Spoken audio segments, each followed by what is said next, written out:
አብዩ በድጋሚ ስቱዲዮአችን ስለተገኘ ጌታ እናመሰግናለን። ጥሩ ቆይታ ውይይት እንደሚኖረን ተስፋ አደርጋለሁ።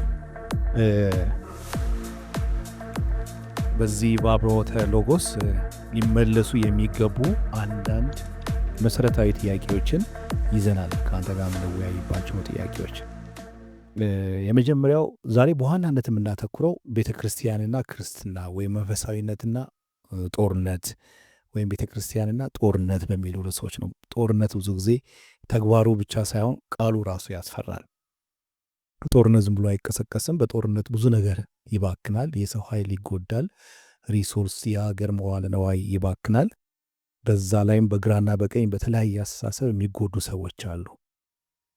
አንዳንድ ሰዎች ያለ ምክንያት ነው ዓለማችን ጦርነት የምትገባው የሚሉ ፈላስፎች ሁሉ አሉ። የዓለማችን ጦርነት ብንወያይ ኖሮ ብዙዎቹ ጦርነቶች ማንዋጋቸው ጦርነቶች ናቸው የሚሉ ሰዎችም አሉ። ግን ሆነም ቀረ ጦርነት ይነሳል። ጦርነት ሲነሳ ደግሞ አማኙና ቤተክርስቲያን ነፃ መሆን አይችሉም። ቢችሉስ እስከምን ድረስ ነፃ ይሆናሉ የሚለው ጥያቄ ብዙ ጊዜ ጎልቶ የሚወጣ ጥያቄ ነው።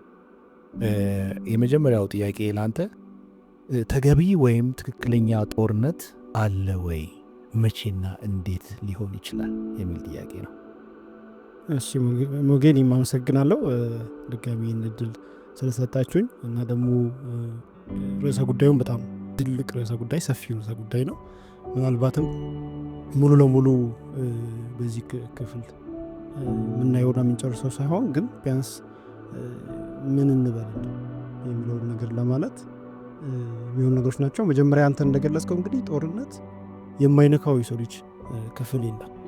ቤተክርስቲያንም የሰዎች ስብስብ እስከሆነች ድረስ ከዚህ አታመልጥም። ምክንያቱም ምንኖረው እዚች ምድር ላይ ነው።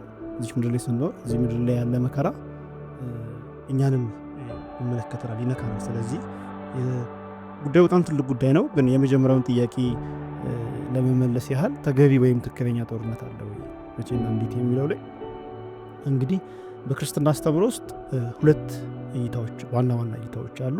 ከነዚህ ውስጥ እንግዲህ አንደኛው ፍጹም ሰላማዊነት ወይም ፓሲፊዝም የሚባለው ነው። ይሄኛው ብዙ ክፍሎች አሉት ውስጡ፣ በእርግጥ ይከፋፍላል እሱም ራሱን ችሎ። ግን በአብዛኛው የሚሞከዘው ጦርነትን በጦርነት አለመመለስ። በተለይ ክርስቶስ ኢየሱስ ለጴጥሮስ ሴፍን ወደ ሰገባ መልስ፣ ሴፍ የሚያነሱ በሴፍ ይጠፋሉ ያለውን መርህ በማድረግ ስለዚህ ጦርነት ላይ የሚሄድ ሰው፣ ጦርነት የሚያውጅ ሰው ልክ ባወጀው ልክ ደግሞ ሌላ ጦርነት ይታወጅበታል። ስለዚህ ለመዋጋት ሄዶ አንድ ሰው ለምን ሞትክ አይባልም፣ ወይ ምን ያህል ሞትም እኔ ብቻ ልግደል አይባልም። ስለዚህ እንደዛ ስለሆነ አንደኛው ይሄ ነው። ስለዚህ ጦርነት መፍትሄ አያመጣም የሚል ፕሪንሲፕል አላቸው። ስለዚህ ጦርነት ጦር የመዘዘ በጦር ይሞታል የሚል ነገር ነው። በኋላ ላይ ግን እንደነ ኦገስቲን ያሉ አባቶች ያዳበሩት ትምህርት አለ። እንግዲህ ይሄኛው ሴፍና ለማንሳት በተለይ በመጀመሪያው ቤተክርስቲያን ታሪክ የነበሩ ሰዎች አባቶች የአፖስቶሊክ ፋዘርስ የምንላቸው እነሱ የሚያራምዱት ነው በብዛት። በኋላ ላይ ኦገስቲን ሲመጣ ግን አይ ጦርነት ጀስት የሆነ ትክክለኛ የሚባል ጦርነት አለ፣ ጀስት ዋር የሚለው አለ የሚል ሀሳብ ያነሳበት ነው። እንግዲህ በዚህ ሰዓት ላይ ምንድነው የሚለው እሱ ጦርነት መልካም ተብሎ ባይጠራም ግን ኔሴሰሪ ኢቭል የምንለው ይሄ አስፈላጊ የሆነ ክፋት ሊኖር ይችላል ብሎ ያስባል። እና እነዚህ ነገሮችም ጀስት ዋር የሚላቸው ለምሳሌ ግን መስፈርቶችን ያስቀምጣል። እሱ መስፈርቶችን ያስቀምጥና አንደኛው ምክንያቱ ትክክል ከሆነ፣ ግልጽ የሆነ ግፍ ካለ የሚል ሀሳብ ያነሳል። ለምሳሌ ወረራ ካለ፣ ጅምላ ጭፍጨፋ ካለ እነዚህን ለማስቆም ንጹሐንን ለመታደግ ጦርነት ሊታወጅ ይችላል የሚል ሀሳብ አለው።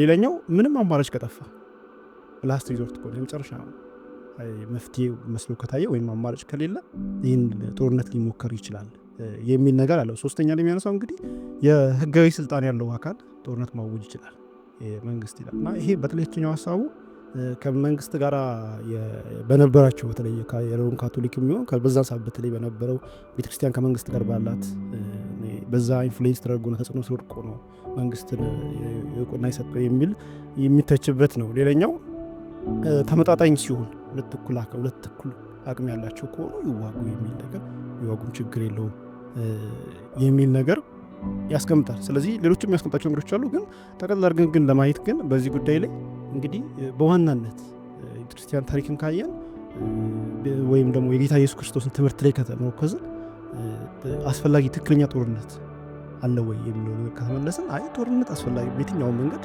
ኦገስቲንን በርግጥ የሚናገረው ጦርነት ምርጫ ሆኖ ሳይሆን ያው ከከፋ ብሎ የሚያስቀምጣቸው ነገሮች ናቸው። ግን ኦገስቲን ሳይሆን እኛ ልካችን ደግሞ ወደ መጽሐፍ ቅዱስ ውስጥ ተመልሰን በተለይ አዲስ ኪዳን በምናይበት ጊዜ ግን ጦርነት ተገቢ የሚሆንበት ጊዜ የለም። ጦርነት ቤተክርስቲያን እንደውም ጦርነትን ለማስቆም ስለሆነ ስለዚህ የሚሆንበት ጊዜ የለም፣ ምክንያትም የለም፣ ጊዜም ሊሆን አይገባም ብዬ እላለሁ። እንግዲህ አብዩ በጣም ጥሩ ነው። ጥሩ ማብራሪያ ነው። የመጀመሪያው ጥያቄ ስለ ተገቢ የሆነ ወይም ያልሆነ ጦርነት አለ ወይም መቼና እንዴት ለሚለው ጥያቄ ወደ ከዚሁ ጋር ተከትሎ ሌላው የሚነሳው ጥያቄ ፍትህን ወይም ሰላምን ለማስፈን ነፍስ ማጥፋት ተገቢ ነውን? ይህ መረዳት የወንጌል መልእክትን ያደናቅፋልን? ወንጌልና ጦርነት፣ ወንጌልና ነፍስ ማጥፋት እንዴት ነው አብረው የሚሄዱት? እሺ አመሰግናለሁ። እንግዲህ ፍትህን ወይም ሰላምን ለማስፈን ይሄን ጦርነትን ማድረግ ይገባል ወይ ማለትም ነፍስ ማጥፋት ተገቢ ነው ወይ የሚለው ነገር እንግዲህ የመጀመሪያው ይሄ ሀሳብ በጣም ከባድ ሀሳብ፣ ምክንያቱም ቀጥታ የሚቃረነው ከክርስቶስ ኢየሱስ የመንግስት ስርዓት ጋር ነው። እንግዲህ እዚህ ጋር ቃሉ እንደውም የሚለው ፍትህን ወይም ሰላምን ለማስፈን ነው የሚለው። እንግዲህ ጌታ ክርስቶስ ኢየሱስ የመጣው ፍትህና ሰላምን ለማድረግ ነው። የመጣበት መንገድ ደግሞ በአህያ ውርንጭላ ነው። ያ ማለት እንግዲህ የኢየሩሳሌም ነገስታት ከሚጠበቁበት ወይም ከሚታወቁበት ሰላምን ለማስፈን ከሚመጡበት ጦርነት በተቃራኒ ሰላማዊነት ትውቱ ነው የመጣበት ነው። ስለዚህ የእሱ መንግስት እስከሆነ ድረስ ይሄ ሰላም የክርስቶስ ኢየሱስ ሰላም በዚህኛው በተቃራኒ መንገድ እንደሚመጣ ነው የምናውቀው። ስለዚህ መጽሐፋችን የሚያሳየው ክርስቶስ ኢየሱስም የሚነግረን ከዚህ በተቃራኒ እንደሆነ ነው። በተለይ ዘካርያስን ጠቅሶ ንጉስሽ በአህያ ተጭኖ ይመጣል የሚለው ነገር በጣም መሰረታዊ ኮንሰፕት ነው። ዛሬ ዘካርያስ ላይ በጣም የሚያነሳው ሀሳብ ከዚህ በኋላ በጦርነት አይደለም፣ እንደውም በቃ ማጭዳቸው ያደርጉታል፣ ጦራቸው ምናምን ትይኑትና ማጭድ ያደርጉታል አይነት ነገር ወደ እንትን ይገባሉ። ስለዚህ በዚህ ምክንያት እንግዲህ ሰላም የሰውን ህይወት ማጥፋት ተገቢ ነው በጭራሽ አይደለም የሚል መልስ ነው ያለኝ። የወንጌልን ሀሳብ ያደናቅፋሉ የሚለው ነገር በጣም አስቸጋሪ ነው። ምክንያቱም ወንጌል የሰላም ወንጌል እያለ ክርስቶስ ኢየሱስ የዓለም መንግስት ስርዓት በተቃራኒ ሄደ ነው የወንጌላችን ሰላማዊ ነው እያለ ልክ አንዳንድ ሃይማኖቶች እንደሚያደርጉት ነው የሚሆነው ማለት ነው።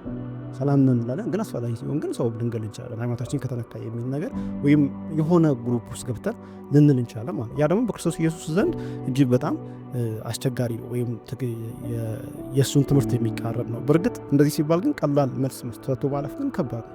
ለምሳሌ በታሪክ ውስጥ የምናውቀው ይሄ ዲትሪች ቦኖፈር የሚባል ሰው እንግዲህ የእሱ አንድ ዳይሌማ አለ። ዲትሪች ቦኖፈር ዳይሌማ የሚባል አለ እና እሱ ከሂትለር ጋር በነበረ ችግር መጨረሻ ላይ በጣም ጭንቀት ውስጥ ገብቶ ነበር። አይሁዶቹ ሂትለር ሲጨፈጭፍ የነበረበት ጭንቀት ምን ነበረ? ይቃውማል፣ ተቃውመ መጨረሻ ላይ ግን አልቻለም በእንደዛ ወይ። ስለዚህ ሂትለርን መግደል ፈለጉ፣ በቃ ፓርቲውን ማስወገድ ፈለጉ። ስለዚህ በዚህ ሰዓት ላይ ሂትለርን ከሚቃወሙ ሊገሉት ከሚፈልጉ ሰዎች ጋር አብሮ እንደሰራ እና ኢቭን ለግድያ ሲያመቻቹ ነበሩ ሰዎችን ሲደግፍ እንደነበረ ይናጋና እሱ ግን በዛ ውስጥ ሲሆን ግን በጣም በጭንቀት ውስጥ ነበር። ምክንያቱም ስቲል ሰው መግደል ነው።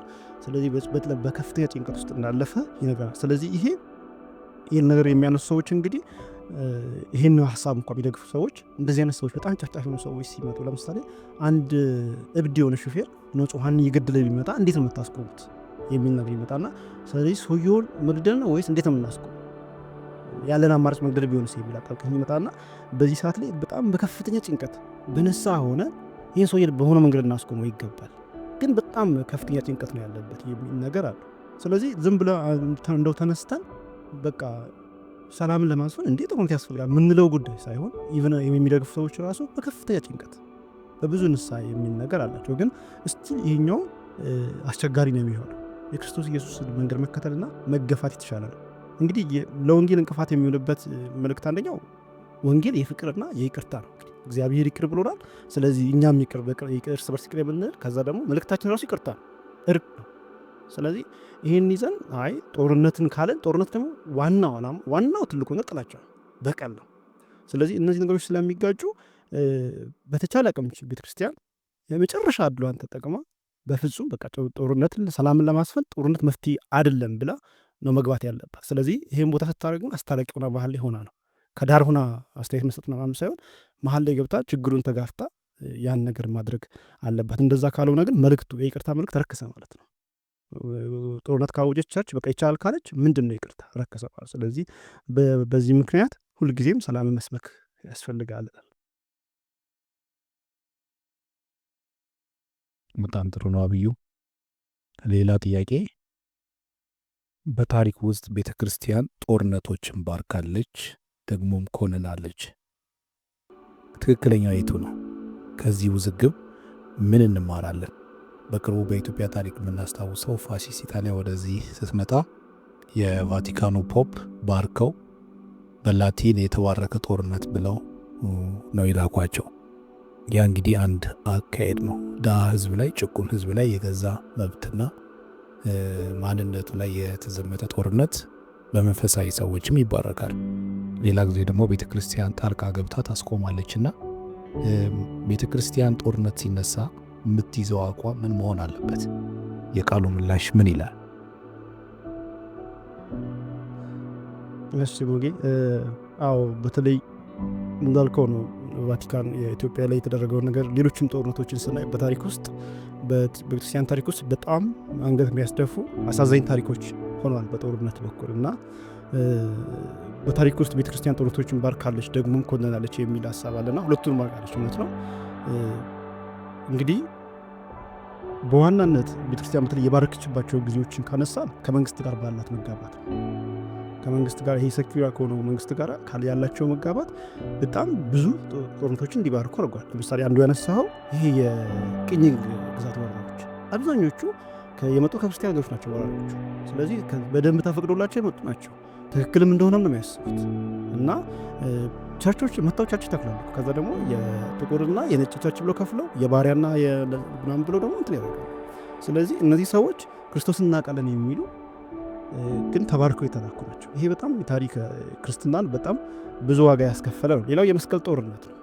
አውሮፓ ላይ የነበሩ ጦርነቶች እነዚህ የመስቀል ጦርነት ነው በደንብ እየባረኩ በደንብ ለጽድቅ ሁሉ እስከሚመስል ድረስ ልክ አንዳንድ ሃይማኖቶች ላይ እንደሚታሰበው እንደዛ የተደረገ አይነት ጦርነት ነው። ስለዚህ ይህን ጦርነት ግን ምን ብለው ነው የሚጠሩት? ሆሊ ዋር ቅዱስ ጦርነት ብሎ ይጠሩታል ጭራሽ ማለት ነው። ስለዚህ ይሄ ሙሉ ለሙሉ የወንጌልን ሀሳብ ይካዳል። ሙሉ ተቃራኒ ነው። በቃ ይሄኛው የሆነ ቦታ መናገኝለትም አይደለም። እንደውን ለምሳሌ ቅድም እያነሳን ነበር ይሄ ነገር ብዙ አስጨናቂ ነገሮች እያልን ነበር። ይሄ ምንም አስጨናቂ ነገር የለው። ይሄ ግልጽ የሆነ የወንጌል ተቃራኒ የወንጌልን መካድ ነው ማለት ነው። አንድን ሀገር መጥቶ መውረር ማስጨነቅ ከዛ ሰው ላይ ጦርነት ማወጅ በጣም በጣም አሳፋሪ ነገር ነውና እንግዲህ ይሄኛው አንዱ የቤተክርስቲያን ስብራት የቤተክርስቲያን ታሪክ ውስጥ ብዙ ሰዎች ክርስትናን የሚከሱበትና የሚተቹበት ትልቁ ነገራችን ይሄ ነው። ስለዚህ መጽሐፍ ቅዱስ ግን ዛሬም ቁልጭ ብሎ የሚነገረን ነገር ግን ስቲል የጦርነት የሚለውን ጉዳይ ወይም ለአንድ ሀገር ወይም ለአንድ መንግስት መግዛት የሚለውን ነገር ከክርስቶስ ኢየሱስ መንገድ ተቃራኒ እንደሆነ ነው የሚያሳየው። ክርስቶስ ኢየሱስ በዘመኑ ከነበረው ከሮም ስርዓት ወይም ደግሞ ከአይሁድ ሸንጎ ጋር ቢስማማ ኖሮ እኮ ያ ሁሉ መከራ አይደርስበት አይሞትም ነበር። ግን በተቃራኒ የሄደበት ጉዳይ ጦርነት አውጀውበታል። እሱ ያን መመለስ አይችልም ነበር ወይ? የምር የሱን ወንጌሉን ማስፋፋት ቢሆን ክርስትና ማስፋፋት ቢሆን ከሱ በላይ ፓወርፉል ማን አለ? ለምን ያን መንገድ መረጠ? እኛ ማን ስለሆነ ነው ክርስትናን በዚህ የምናስፋፋ የሚሉ ነገሮችን አብሮ ያነሳልና ስለዚህ ይሄ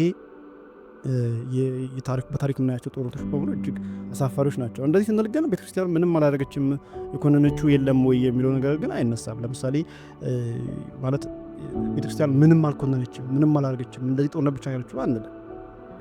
ግለሰቦችን ቤተክርስቲያንም ያደረገችው ነገር አለ። አንዳንድ ጦርነቶችን አስቆማለች። ግን በዋናነት ግን የሚነሱ ሰዎች አሉ። በተለይ ኢትዮጵያ ሀገራችን ላይ ደግሞ እንደ አቡነ ጴጥሮስ አይነት ሰዎችን ማንሳት እንችላለን። አውግዣለሁኝ ብለው በግል በቀጥታ ሲጋፈጡ የነበረበት ሁኔታ ከነሱ በመጡበት በተቃራኒ ነበር። ሌላው እንግዲህ በጣም የምናነሳው ሰው ማርቲን ሉተር ኪንግ ነው። እሱ ያ ሁሉ መከራ ነው የደረሰው። ጥቁር ላይ ያልተደረገ ነገር የለም። ግን ሲወጣ ግን ያደረገው ነገር ግን ይቅርታና ይሄ ነን ቫዮለንት የሚባለው ስለዚህ ምንም አይነት ጦር መሳሪያ ሳያዝ ሀሳቡን መወገትና ማሸነፍ ላይ ፎከስ ያደረገ ትኩረት ያደረገ እንደሆነ እናያለን። ስለዚህ እሱ ሰው እንግዲህ ፓስተር ስለነበረ ቤተክርስቲያንን ይወክላል እና በዚህ ምክንያት ትክክለኛ ቤተክርስቲያን አቋም እንደው ከተባለ ጦርነቱን ማውገዝ ነው እና መሀል ላይ ገብቶ ዋጋ መክፈል ነው። ክርስቶስ ኢየሱስ መከራን እንደተጋፈጠው እኛ የምንጋፈጠው ቤተክርስቲያን የምትጋፈጠው መከራው ነው የምትጋፈጠው ወደ ሰው ልጆች እንዳይደርስ እንዳይሰፋ ማለት ነው። ስለዚህ የቤተክርስቲያን ዋና መሳሪያ እንግዲህ እውነት እንጂ ሴፍ አይደለም፣ ጸሎት እንጂ ሴፍ አይደለም። ስለዚህ መሳሪያችን እውነትን ይዞ መሀል መግባት ነው፣ በጸሎት ደግሞ መሀል መግባት ነው። ስለዚህ በዚህ ምክንያት የቤተክርስቲያን ከመንግስት ጋር በተለይ ከመንግስት ጋር ያላትን ነገር ካላጠራች በስተቀር ዋና የምታጣው ነገር ምንድን ነው? ነቢያዊ ድምጿን ታጣለች። መሀል ላይ ገብታ የማስታረቅ ሰላምን የማምጣት ነገር ታጣና የአንዱ ወገን ከሆነች በቃ ዋና ዓላማዋ ሳተች ማለት ነው። ስለዚህ ደግሞ በጣም ለቤተክርስቲያን በኋላ ላይ ዋጋ የሚያስከፍላት ይሆናል። እስካሁን ድረስም የሚነሱ ነገሮች እነሱ ናቸው ማለት ነው።